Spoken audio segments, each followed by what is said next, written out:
বিশ্বনবী এটাই বললেন, স্ত্রীকে ভালোবাসো। বিশ্বনবী বললেন, স্ত্রীর সাথে ভালোবাসা করলে আমলনামা সওয়াব দিয়ে পূর্ণ করে দেয় কে?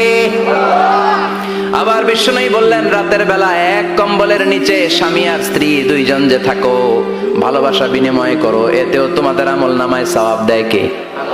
এক সাহাবী বললেন, নবী এটা আবার কেমন কথা? স্ত্রীর সাথে ভালোবাসা বিনিময় করলে কেমন করে সওয়াব হয়? স্বামী স্ত্রীর প্রেম ভালোবাসাতে আবার সওয়াব আসবে কোত্থেকে? বিশ্বনবী বললেন, এটাই ইসলাম। এই ভালোবাসা যদি স্ত্রীর সাথে শেয়ার না করে শালীর সাথে করো, গুনাহ আছে না নাই?